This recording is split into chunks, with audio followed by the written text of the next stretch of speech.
Hello students, हम पढ़ रहे थे बेसिक्स ऑफ एनवायरमेंटल साइंस, जिसमें हमने कवर किया था introduction to environment and ecology. आज इस सेशन में हम कंप्लीट करने वाले हैं इकोलॉजिकल सक्सेशन। चलिए स्टार्ट करते हैं। Ecological succession a natural orderly process of ecosystems development and changes leading to a stable mature और कॉम्प्लेक्स कम्युनिटी। तो ये कहता है कि एक इकोसिस्टम के अंदर नेचुरली एंड ऑर्डरली प्रोसेस से होने वाले डेवलपमेंट एंड चेंजेस जो फाइनली एक स्टेबल मेच्योर और एक कॉम्प्लेक्स कम्युनिटी की फॉर्मेशन करते हैं, उसे ही एक इकोलॉजिकल सक्सेशन कहते हैं।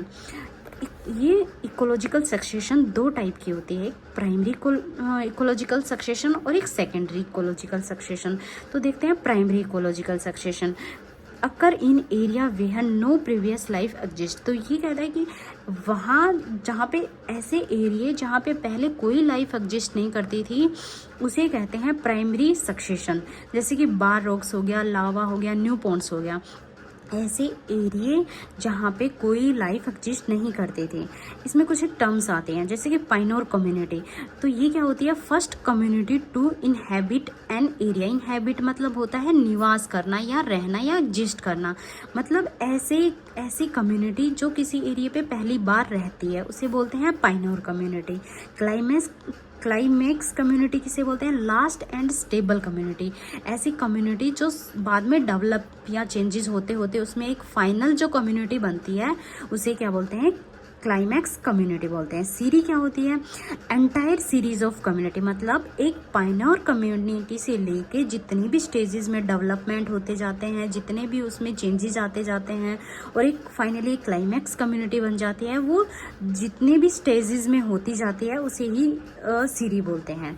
सीरल स्टेज क्या होता है? Community stage between pioneer and climax community, मतलब जो पाइनर कम्युनिटी होती है और जो क्लाइमैक्स कम्युनिटी होती है, उनके बीच की जो भी स्टेजेस होते हैं उसे हम बोलते हैं सीरल स्टेजेस। जैसे कि फॉर एग्जांपल हमारे पास कोई भी एक एरिया था जो बार रॉक्स का था, जहाँ पे पहले कोई लाइफ एग्जिस्ट नहीं करती थी।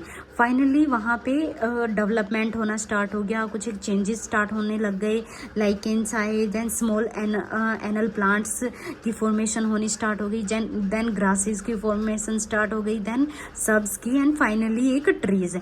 तो स्टूडेंट्स, ये जो lichens and small annual plants की फॉर्मेशन हुई, इन्हें ही हम क्या बोलते हैं? पाइनोर स्पीसीज बोलते हैं। पहले पाइनोर कम्युनिटी बोलते हैं और फाइनली एक ट्रीज, सबसे एक फॉरेस्ट की फॉर्मेशन हो जाती है वहाँ पे, तो उसे हम एक क्लाइमैक्स कम्युनिटी बोलते हैं। तो यही है प्राइमरी सक्सेशन। चलिए अब स्टार्ट करते हैं secondary succession. Occur where previous ecosystem existed but were disturbed. ऐसा इकोसिस्टम जहाँ पहले लाइफ एग्जिस्ट करती थी, बट अब उसमें कुछ डिस्टर्बेंस होने के कारण अब कोई लाइफ एग्जिस्ट नहीं करती, उसे ही सेकेंडरी सक्सेशन कहते हैं। जो प्राइमरी सक्सेशन होता है वो बहुत स्लो प्रोसेस में होता है, लेकिन जो सेकेंडरी सक्सेशन होता है वो बहुत फास्ट होता है as compare to primary succession.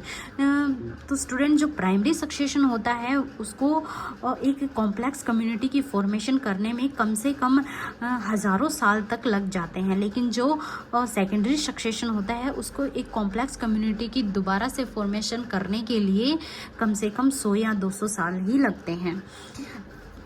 चलिए नेक्स्ट हम देखते हैं कुछ एक टर्म्स। इसमें एक आता है अडेप्टेशन एंड acclimation.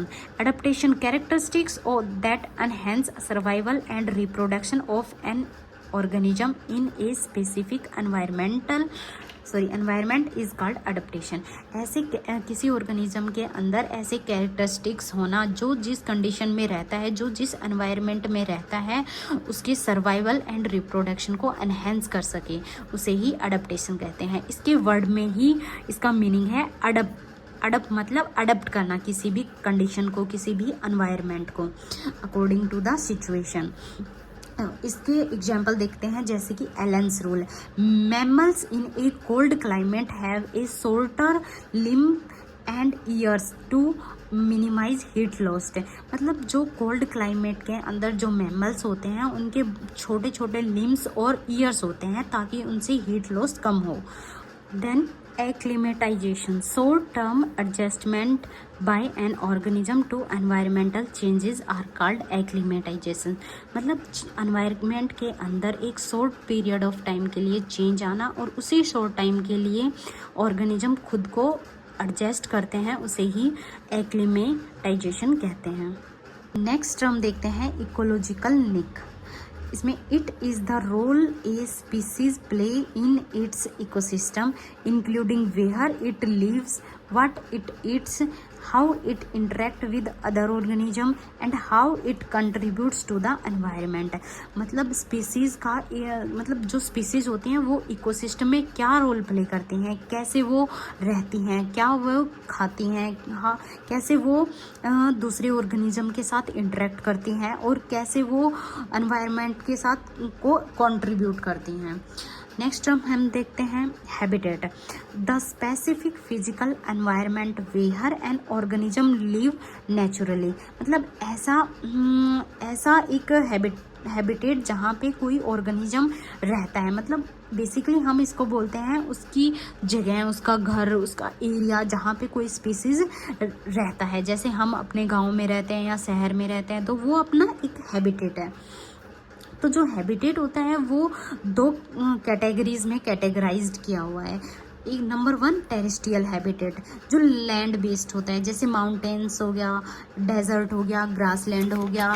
और दूसरा एक आता है एक्वेटिक हैबिटेट जो वाटर बेस्ड होता है। इसमें आते हैं ओशियंस, रिवर्स एंड लेक्स। एक और टर्म इसमें हम देखते हैं जैसे स्पीसीज है। A species is a group of similar organisms capable of interbreeding and producing fertile offspring. ऐसे सिमिलर ऑर्गेनिजम्स का ग्रुप जो एक दूसरे के लिए कैपेबल होते हैं इंटरब्रीडिंग करने के लिए एंड प्रोड्यूस कर सकते हैं एक फर्टाइल ऑफस्प्रिंग को, उसे ही स्पीसीज कहते हैं। जो ये स्पीसीज होती है वो एक बेसिक यूनिट ऑफ क्लासिफिकेशन होती है इन टैक्सोनॉमी के अंदर। आज के लिए इतना ही। नेक्स्ट क्लास में हम कंप्लीट करेंगे बायोटिक इंटरेक्शंस को।